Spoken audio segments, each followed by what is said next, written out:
በቀን 2 የሚያደርጉ ከሆነ በጣም ሃኒሙን ስቴጅ ላይ ናቸው። በጣም ሄልዚ ነው። ጤነኛ አይደለም እስማጤነኛ ኦፊሻሊ ማለት ዳርሊንግ። ስለዚህ አይከነ ኮሜንት ኦን ዚስ አሁን እነግርሃለሁ የቱ ጋር እንዳለ ቼክ ታረጋለህ ብሮ።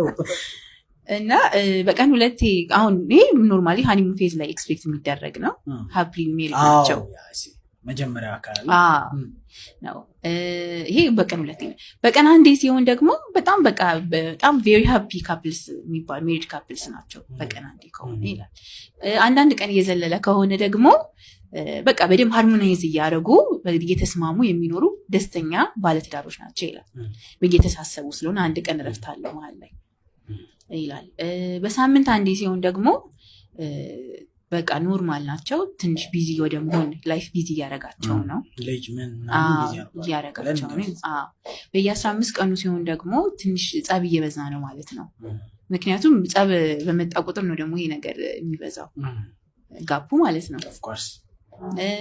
በወር 1 ከሆነ ደግሞ አኮርዲንግ ቱ በመጽሐፉ መሰረት ነው የምነግርህ።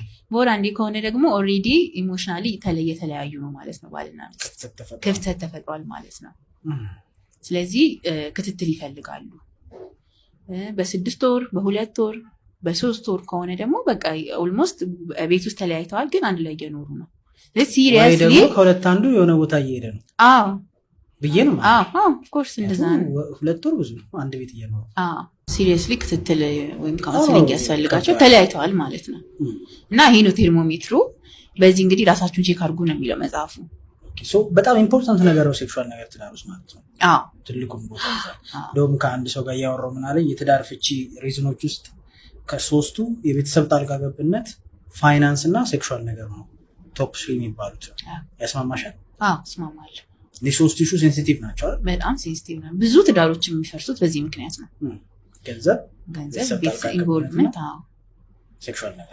ሴክሹዋል ነገሩ ላይ አይ ቲንክ አሁን እንዲህ ስታወሪ አንቺ ማተር እንደሚያደርግ እንማራለን። ግን ደግሞ በጣም ብዙ ሰው ጋር ስትሄጂ አመትም ኖርማል ነው ለነሱ አይደል?